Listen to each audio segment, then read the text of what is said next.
What's up? How you doing? Here we are, Friday. It's evening, but it's early in the evening. Reading a good book. Every once in a while, I will pick one up and read it. I've read, a lot of these. They're all similar, but from a slightly different point of view. But they basically say the same thing. So that show, Alone, will be on hopefully soon. I think they've already done all the editing, all that stuff. I've mentioned before that it's going to be in northern Canada. So we'll see. I watch it. I love it. Love watching that show. So we're going to make some coffee here on my French press.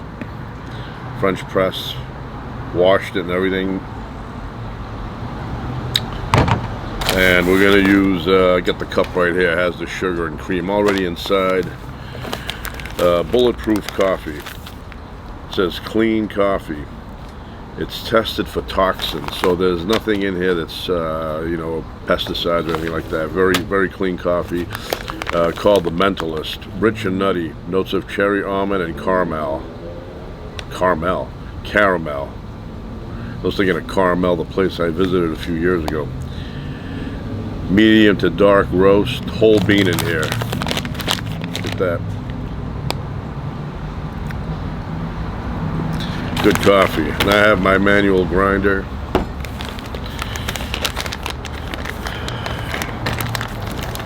We'll put a little bit in there, and delicious. That smells delicious. Wow. Very rich.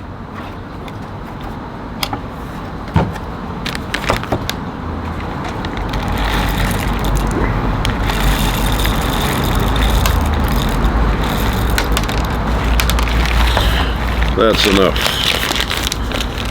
I don't want to be bouncing off the walls,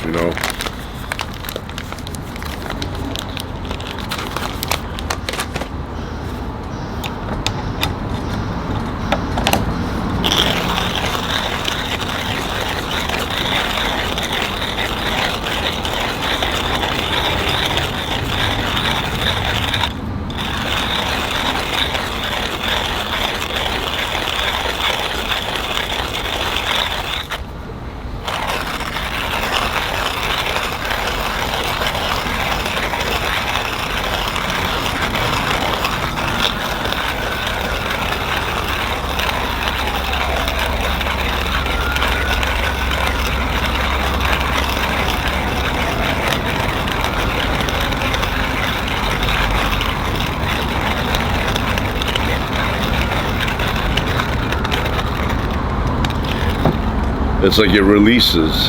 You can tell it's all done because there's a feeling of release.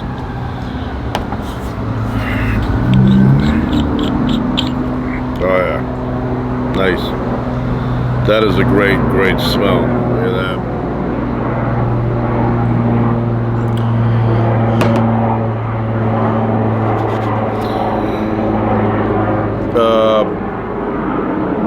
I don't know who that is.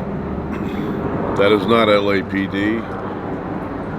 That looks like a very modern helicopter. LAPD is a traditional, old-fashioned Steve McGarrett looking thing, although it is bigger than the Hawaii 5-0 helicopter. I don't know why in Hawaii 5-0 they use that little baby helicopter. Production costs, So anyway, here's the French press. And we're going to put, not all of it, but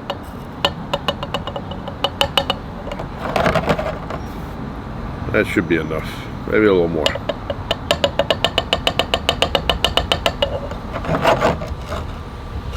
Good enough. Good enough. There's a big beetle there. I'm going to grab that and tie a string around the foot and have it fly around like a kite. So, now we get the hot water here. Hot.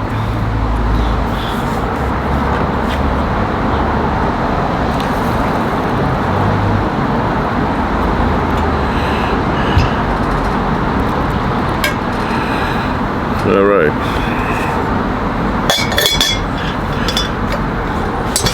Give it a little stir.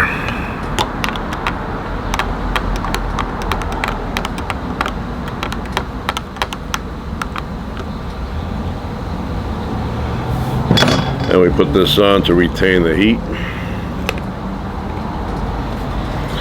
And we let it sit for about 4 to 5 minutes. Maybe 6, I don't know. I don't have my, oh, I have it. Put a timer on this.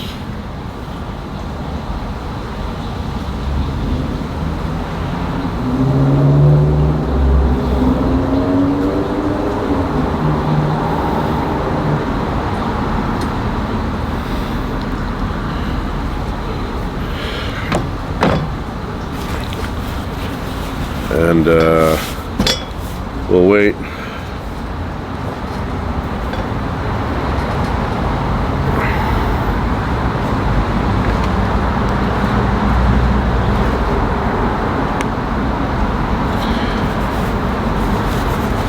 All right, I'll be back in 4 or 5 minutes. It'll be instamatic for you because I'm going to edit, and we continue from that point on. All right, I am back. So 5 minutes have expired or elapsed, and it's time. By the time I pour it, it'll be 5.5 or whatever. So we have cream and sugar, milk and sugar in here. I only put 1 teaspoon. That's all the sugar I need. If you need more, add a little bit more, less, none. That's fine. So go slowly on this. You do it too fast, it's gonna spill out. Slowly.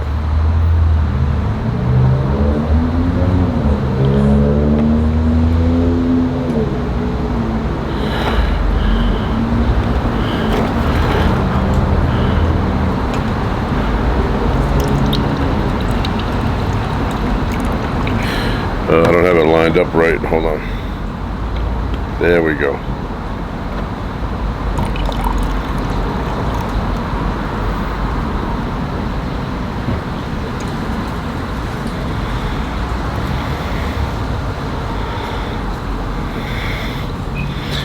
Oh, that's perfect. That's 1 cup. Very good. So this I actually got at Morgan Memorial. I got this at Morgan Memorial for real. Normally I don't shop there, but I went in there looking for something, and on the shelf where they have the china and the glassware, all that stuff, pottery and all that, I saw this thing. Now I have a much bigger one. Actually, I have a few of these. I have big glass ones, I have big metal ones, depending on where I'm going. If I'm going out to the desert, I'll bring the metal one, because I find glass breaks, so I bring the metal. So I gave this about 5.5 or so minutes. Mix it up.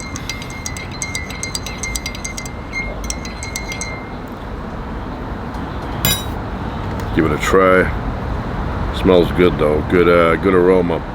Very good.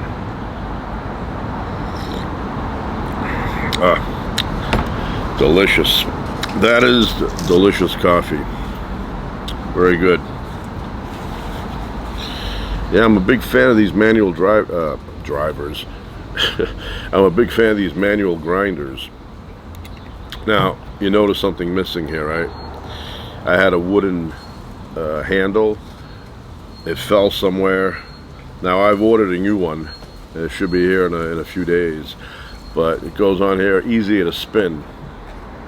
I mean, it's not the spinning. It's the, you know, you feel like you got something stable.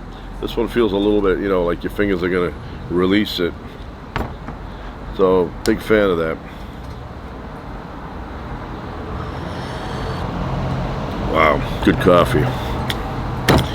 So Last night, I was out late. Not out late in the streets. I was out late here in the backyard. And I look over in that direction. And on the roof, I notice a shadowy figure. Shadowy figure on the roof. Kind of frozen, right? And then I looked a little bit closer, and it was one of the cats. The little cat here that's eating right now was up on the roof. And I was like, how'd I get up there? So then about 2 seconds later, the other cat shows up, and they're both watching me. And I'm watching the cats. I took a couple of pictures, and then I go, how are they gonna get down? So what they did is they came to the edge of the roof, and then they jumped on the top of my car. Yeah, very peaceful at night. Come out here.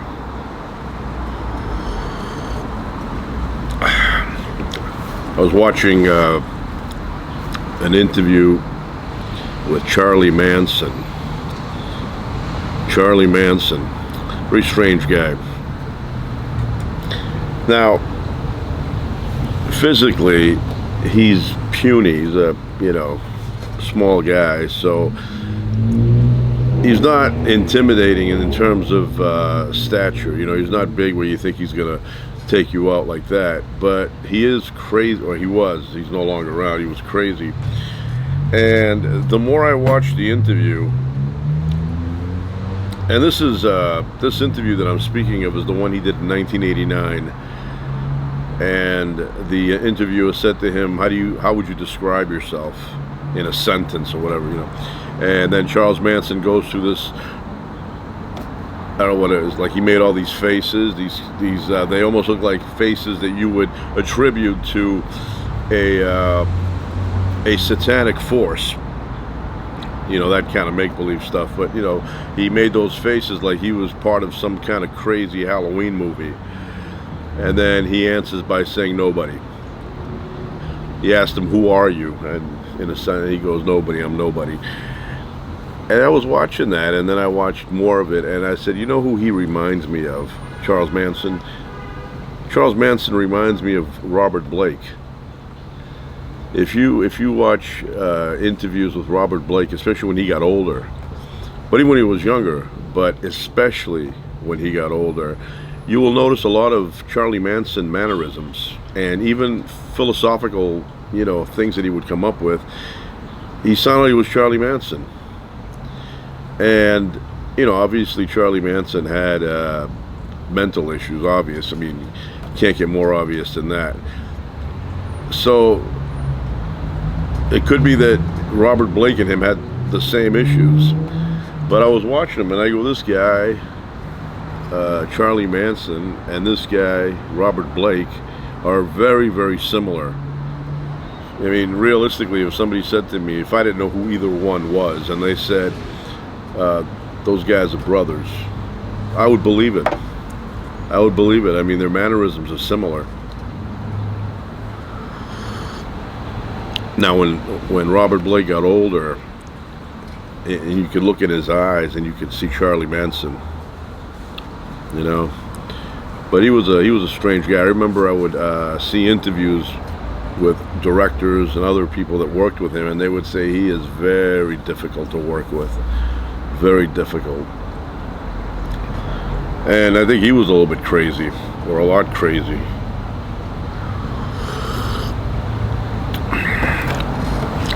When I was a kid, I was a fan of watching Beretta, that show. I didn't know Beretta was the name of a Italian gun company. I didn't know that. I thought it was just Beretta, his name. But I think his name was Tony Beretta. Had that Freddie Parrott. I liked that show. I saw, the last time I saw that show, I was flipping through, and they had it on about 17 years back. And I watched an episode, and I said, wow, corny. It's like the first thing that popped into my head, how corny the show was. And not only that, a lot of bad acting. Not on his part. He was all right. with the acting. I'm saying the people that they hired to do the guest starring, it was I don't know, it was the kind of acting that existed in those days does not exist these days. These days the acting is much better. You know, I mean, well, that's how it is. The more you go through time, the more you perfect the craft. But very crazy, Charlie Manson, which was not his original last name. But yeah, very crazy. But you know, he doesn't come across as somebody who's sane. That's a nut. That is a nut. That's not somebody who has everything going on upstairs. I don't think so. But like I said, it reminds me a lot of Robert Blake. They remind me of each other. I wonder if Robert Blake ever brought up Charlie Manson in an interview and talked about him. But yeah, and all this stuff with Charlie Manson happened in the late 60s. And he was a songwriter, musician. I remember the controversy many years ago, back in the early 90s, when Guns N' Roses released Use Your Illusion 1 and 2, and one of the albums, or maybe it wasn't on that album, Spaghetti Incident? Yeah, I think it was a Spaghetti Incident. I correct myself. I stand corrected by my own self. I think on that album, and even that I have to check because I'm not 100% sure, but let's say on the Spaghetti Incident, I'm 98% sure that it was on that album, they recorded a Charlie Manson song, but they didn't give him credit the way I remember it. They didn't give him credit for it, and they didn't have his name on the sleeve written by Charlie Manson, but they did record one of his songs. Yeah, it's you know, if your mind is not quite right, you know, you're gonna have a hard life, and you're gonna do a lot of crazy things. But then you think about it and you ask, are people like that really, really responsible for their actions? I mean, if you're crazy, can you control that? I don't know. Some people can, but what about if you're crazy and you can't? Then what do you do with somebody like that? I mean, it's almost like it's unjust to punish them, but at the same time, when they do something that is beyond belief, something crazy, violent, or whatever, you just can't let it go either. You can't just say, well, they're crazy, they can't control it, let them go. You can't do that either. So that's what makes the world tough, because you're born with that brain, you know, and there are environmental factors that can change you and make you into that. But you know, you go to school with some people and you go, that guy's crazy. Nothing changed them. They were born that way. They were born crazy. Some people can be, you know, a lot of people, they become that way through abuse. They grow up in a situation where they experience trauma, abuse, things like that, and they end up becoming like that. But either way, when you punish somebody, it's a weird thing, because you're kind of punishing somebody who is not in control of their behavior. I mean, if you were in control, you wouldn't do that stuff. But then, do you have a choice in society? You can't just say, well, you were born that way, you have no choice. We're just going to ignore your violent behavior and the fact that you killed a few people. You can't do that either. What kind of world would this be if you ignored things just because somebody was born that way? And then who would you punish? You wouldn't have anybody to punish after. They'd be like, well, that guy has an excuse, she has an excuse. Everybody has an excuse for doing what they did. And so if you looked at it from that point of view, everybody would be just running around and committing violence against others. So that's why this world is crazy. Crazy, crazy world we live in. A lot of bad people, some good people, you know, and I don't even know how we get through it. Very difficult.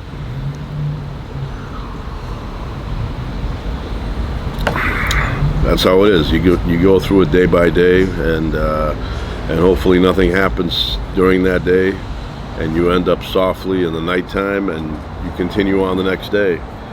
You don't want to experience tragedy and things like that in life. That just makes it really hard. But then you get those kind of crazy people that show up, and occasionally you do meet one. you know, that comes into your life and screws things up. You know, and you're like, oh, if I only wasn't at that place at that moment, I never would have met this crazy person. But that's life. So today, right now it's 84 degrees and 36% humidity. It's very comfortable out. I can't even explain how nice it feels at 36% humidity. I remember when I was a kid, man, the humidity was crazy. It was crazy. It was in the 90s. Because I would always check it. I would say, you know, what's the humidity? It would be like 95, 97% humidity, 99% humidity. And I remember my parents, you know, they would go somewhere and I would be home watching television, and I would have every single window open. Every single window open. And it would be like 90-something% humidity outside. But inside, it was almost like somebody increased the... the air pressure. It just felt like you were being pressed on by the air. You'd go in, and I remember crossing through the kitchen to get to my bedroom, and I felt like I was going through, you know, water. Disgusting. And then I would stick my head outside, and it would be nice and, you know, it was comfortable outside, but inside it was horrible. And no matter what, the air from outside did not want to mingle with the air inside. I would put fans, one fan pulling the hot air out, the other one bringing the cool air in. But you felt like you were sleeping in a swamp. Yeah, we don't have that now. Now it's dry. Nice and dry.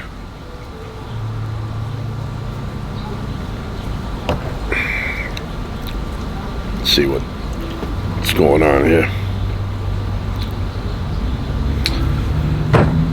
Yeah, got my cat watching me.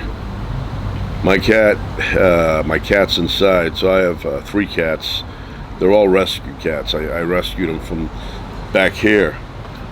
They were teeny weeny, about, you know, little ones. The first 2 I got, they were very small. They were left behind, or they stayed behind. They guess they wanted to stay here, but they were too small to eat on their own. So I went to Petco, and I got a bottle, like a baby bottle thing, and a formula like you do with babies. I would mix it up. I would make a bottle of it, and then I would feed them.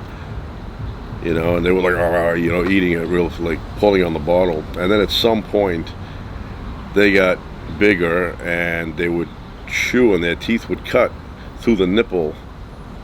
And then I said, okay, I think they can eat on their own now.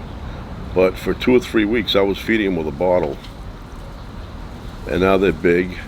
And then the other one, the third one, which is kind of like they're all related anyway. But he came a couple of years later, or a year later. And what happened with him, he was with a bunch of other kittens, and they were running through the yard. And then I captured him. I was petting him, and, you know, I had him for a little bit. I let him go, and then I went in the house. And then that night I came to the screen door, and he's there, and he's tapping with his paw. And then I ignored him at first, because I go, okay, we have 2 cats, that's plenty. And he left. I don't know where he went. He did a little stroll. He came back about an hour later. He was tapping again, and then he just sat there. And he was there for a while, and then I said, I'm going to take him in. So I brought him in, and then he hung around, and he stayed with us, and he, you know, he's been with us ever since. So we have 3. 3's a good number. They're all fixed. I had to bring him to a place not too far from here, but I had to get up early. Yeah, I said, why so early? They're like, oh, you gotta be, I think I had to be there before 7. So I got up, I took all of them. I took the first 2, and then the other one I took, but I took them, and they said to me, come back in a few hours. Then they texted me. I went back. They had it all done. They gave them their shots, all that stuff. And then we got the other one. I brought him the same place, and he had his little operation. So yeah, they're good company. When I get up in the morning, we have a black one and we have the two orange with the stripes. And the black one, she's the smartest of the three. She just, I don't know, she knows a lot, and she communicates with the meowing thing. So she'll be upstairs blended into some dark area in the hall, and I open up the door in the morning and I will hear her meow. And then I look around, and if I don't see her and I keep going, she'll meow a few more times, and then I'll see her, and then she'll stop. They don't meow to each other. They only meow to humans. I guess each other, they figure that's ineffective. But with us, because we have verbal skills, they think that will get our attention, and it does. So she's the smartest one. Then the orange one that I got together, that one is the friendliest in terms of wanting to cuddle up with you. Yeah, that one at nighttime will find you and will come cuddle up. And then the other one likes space. Will come near you and sit, but doesn't like to, cuddle up with you or any of that. Likes to be about 5 feet from you. So everybody's got their own personality.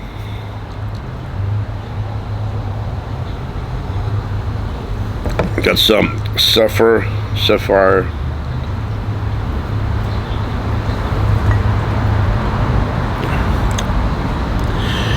Love this brand. This is my favorite shoe care product company.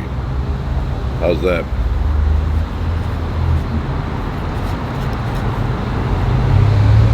Yeah, very pleasing smell.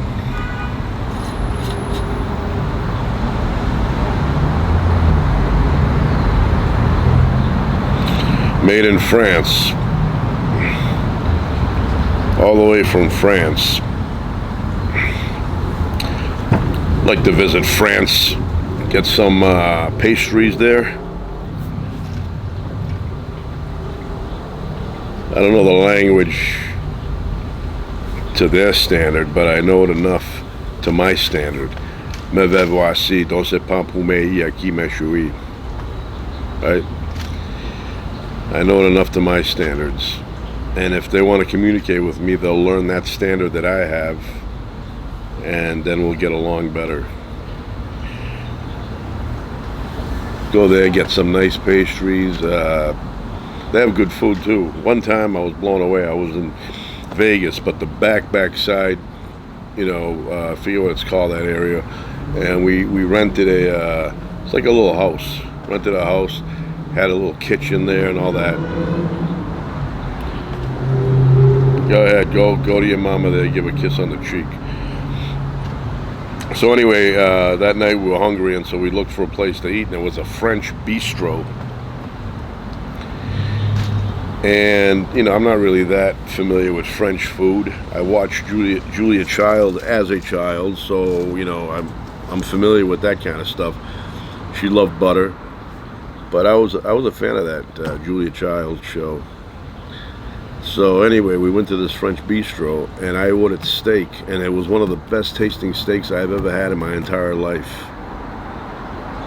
So good, so juicy, just right, medium rare. Flavor was unbelievable, and everything that they brought us in this French restaurant was perfect. They're not kidding when they say the French can cook. I'm sure there's not a lot, but I'm sure there's quite a few French people that don't know how to cook at all, but those are probably the ones that are the exception. I think the majority of French people in that culture know how to cook.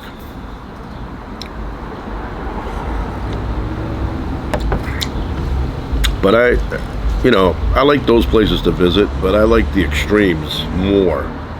And when I say the extremes, Arctic Circle, Antarctica, Mongolia, northern Pakistan, Nepal, a forest in China, the forest in Japan, You know, the Andes, the mountains there. Go see that plane crash. You know, things like that I want to see. I want to see the extremes. I also, you know, I want to see obviously places like Ireland. I'm a big fan of Ireland. Like to go see England, but you know, I'm not really interested in I don't know, the historical stuff, like taking a tour. I just want to mingle with the locals, you know, walk up and down their streets like I belong there, like it's my neighborhood. You know, say I'm in England, go eat some of the food at the restaurants. Although the English restaurants, I don't know, now though, with a lot of Indian people moving there, now they have good food. Indian food is, for me, amazing. I'm a big fan of Indian food. But, you know, I'm not, you know, like, waste a day walking to this, to that. I'll see Big Ben, because I'm a big fan of watches. But, you know, that's not really my thing. I want to go see the landscape more so than the other stuff. The other stuff, I'll see it, but I don't want to make a day out of it. You know, I'll go to Ireland. I want to roam around like I'm an Irish guy with a clattering. Have a little bit of Guinness. Walk through the neighborhoods. I love those kind of neighborhoods. Big fan of those neighborhoods. Also, the green grass. I want to roam around like it's 1974. And Iceland, another place I'd love to visit. Greenland is another. That's on my list. I'd love to go to Greenland. You know, I'd like to visit that little village there, but then I want to go on my own. You know, I'm not, you know, a lot of people that are like, yeah, I went here, I went there, and they have tour guides. I don't want to do that. I don't want to do the tour guide. I want to find it by myself. You know, I want to explore by myself. I don't want to have somebody who knows everything. I want to discover it on my own. So, go there. Greenland is like on my list. I see it on the map. Now, I know there's an explanation to this, but I find it weird that Greenland in reality is the size of Mexico. That's it. I mean, it's a good size, but when you see it on a map or on a globe, Greenland looks like the size of the U.S. It's huge. Big triangle up there. But in reality, it's the size of Mexico. So I don't know why you have to draw. I know there's a reason. I remember years ago I looked it up and there was a reason for it. But what's the big deal of making it the size of Mexico, which is what it is? And that's not small, it's a good size, but they make it look like it's the size of the U.S. You know, other places I'd like to visit, northern Canada. And when I say northern, I mean way up. Way, way, way up. Like Ellesmere Island and beyond, Yellowknife. I've always said they should make, you know, they've made Yellowstone with Kevin Costner. I think they should make something like a Canadian version where it's called Yellowknife. I'd watch that.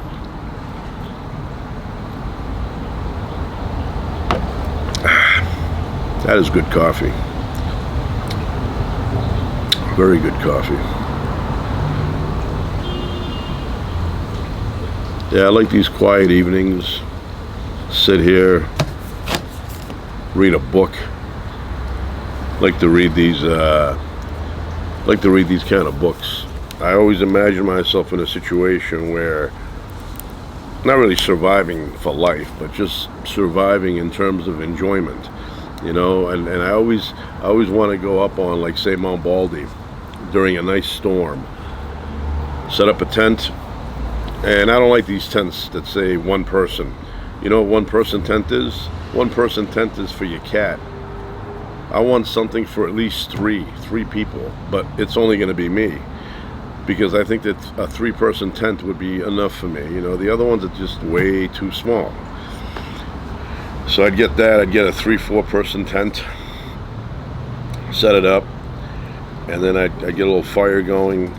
I'd have some steaks with me, maybe some ingredients to make soup with, and then I'd sit back and wait for the storm.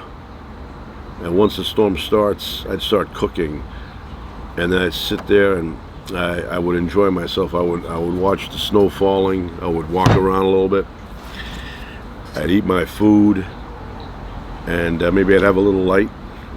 I'd read a little book, maybe something by Marilyn French, and then go to sleep.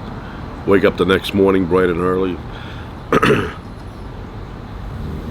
The only thing I don't appreciate about camping and doing all that kind of stuff, the bathroom stuff, just very inconvenient.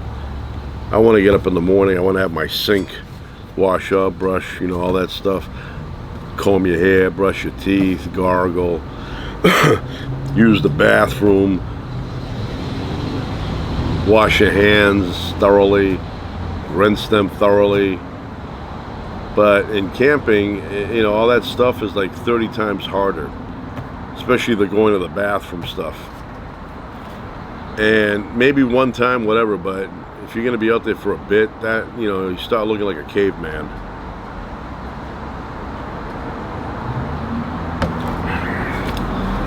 That's the downside.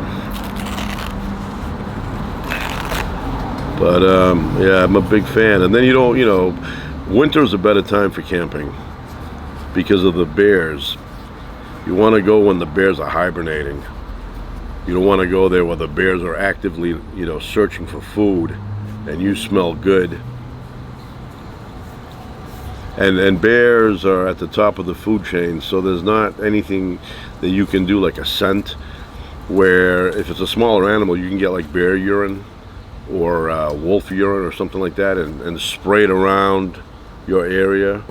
And then an animal that is kind of afraid of bears or something like that will smell that urine and say, okay, there's a threat here, I'm leaving. But what do you use for a bear? What do you use for a bear? Like maybe gorilla urine? Even that, I don't think a bear cares. A bear would be like, okay, where's the gorilla? Bigfoot urine?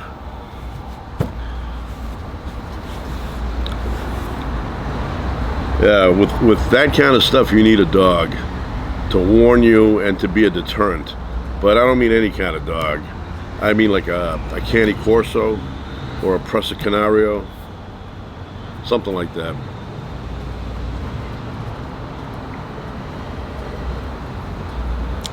Even a couple of Cane Corsos or a couple of Presas. You want to feel secure. Either that or you need a weapon or something. Some kind of weapon in case a bear shows up. Now, you're not going to shoot the bear. If the bear looks like it's leaving, let it go. But if the bear looks like it's ready to attack, then you got to defend yourself. You have to.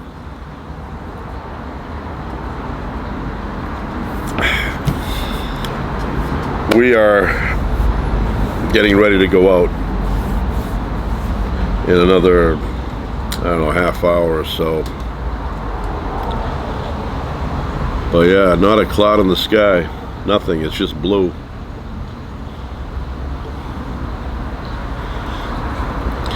I mentioned Indian food earlier. Now I'm in my mind, I got the craving. I could go for some Indian food, tandoori chicken, some biryani, chicken curry.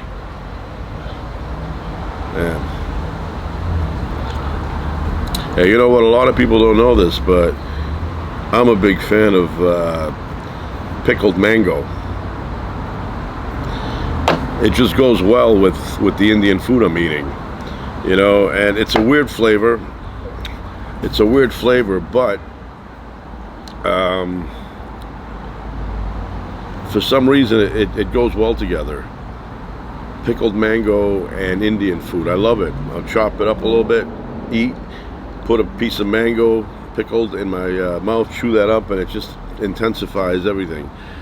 And like I said, some people, they're like, yeah, I don't like that. I like it. You don't like it, don't eat it.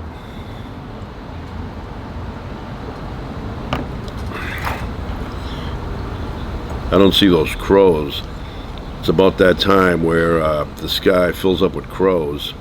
Maybe it's off season now, but there is a part of the year where right around now, it's a nice breeze. That feels so good.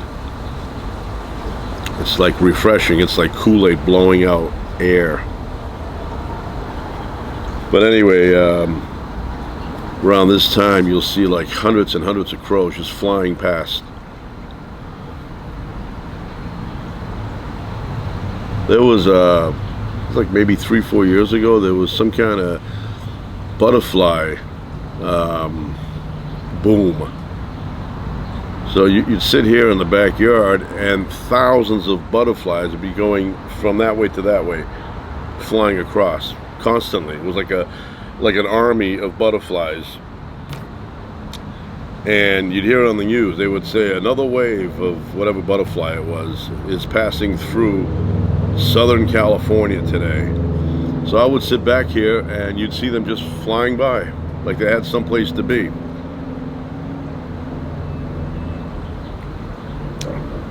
That's it.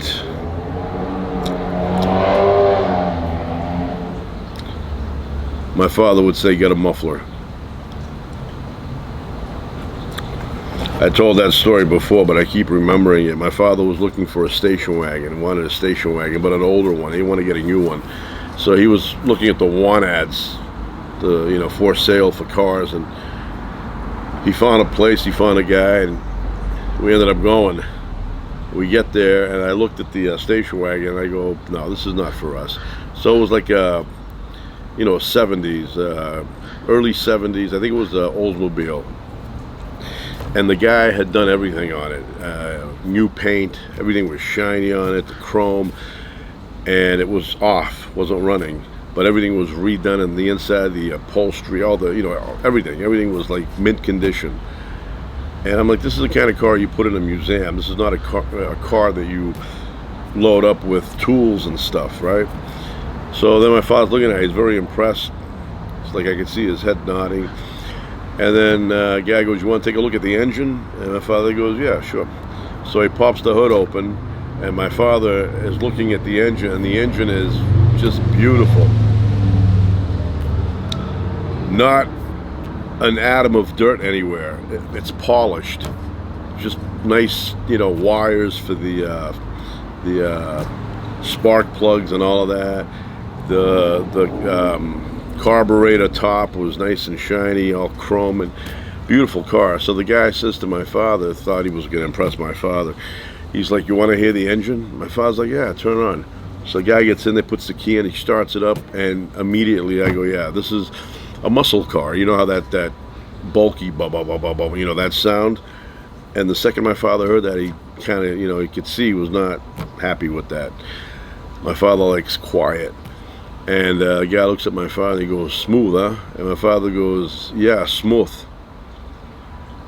And father goes, okay, I'll give you a call, I'll let you know. We get in my father's station wagon now, we're leaving, and my father goes, you believe that guy? He goes, starts up the engine, and then he looks at me, he goes, smooth, huh? And he goes, smooth. He goes, that thing needed a muffler. And I said, no, it did not need a muffler. That's the way it's supposed to sound. And of course, my father was like, looking at me like, yeah, you don't know what you're talking about. Like I was just saying that for no reason. I go, that's a muscle car, I said to him. That's the way they sound. They don't sound like your car where you can barely hear it. That's intentional. And he wasn't having any of it. He's like, oh, needs a muffler. I go, you can put a muffler on, it's not going to change anything. If the engine in the front is producing that kind of power, what are you going to put on it? I go, 5 mufflers. So anyway, he didn't get that car. And you wouldn't be able to, get it and put stuff in it anyway. It was just too good. Scratch it all up. So we didn't get that one. He ended up finding a Ford station wagon. I think it was a 76 Ford station wagon way back. It was gray in color. It had a 400 cubic inch engine, a lot of power, but the handling was awful. Like you could do that with a steering wheel and it wouldn't make any difference. And the brakes were very sensitive. I remember driving that, and it was very powerful. It had a lot of horsepower. You hit the gas, it would accelerate. But it had, it didn't have that sports car feel like cars today. Like when I drive the Suburban behind me, everything is tight on it. Steering is nice and tight. You do this, you feel it. My father would drive, he would, constantly be doing this. And I would say, why do you keep, why do you drive like back and forth constantly? And he said, well, as I'm driving, I noticed the car go to the right a little bit, so I correct it. Then I noticed to the left, I correct it. And then when I started to drive those cars, I noticed that you had to do that. The steering was so loose that you constantly had to drive like this. That's why in the old days, the movies, even though they're not really driving, they all drive like this.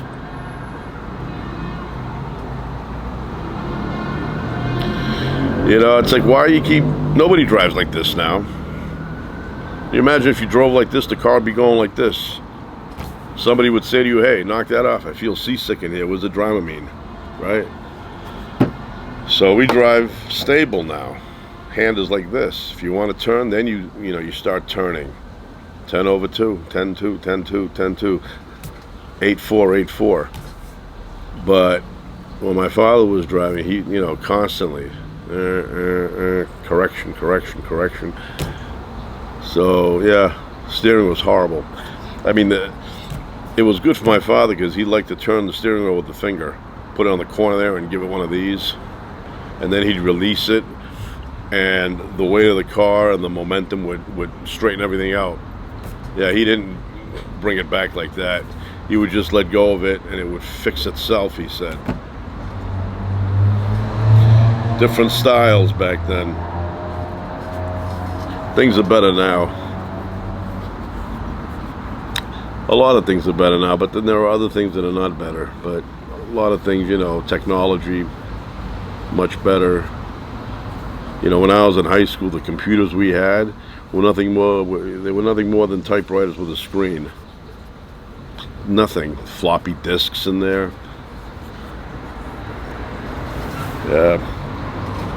And imagine in 20 years from now how advanced technology is going to be. It's only going to get more and more advanced in shorter periods of time.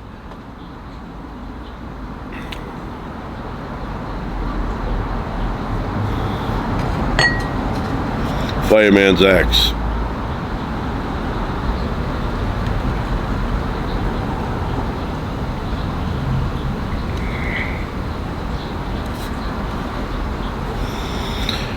All right, that's it for now. I'm gonna go inside. We're gonna go out and we'll find something to do later on. Ciao for now.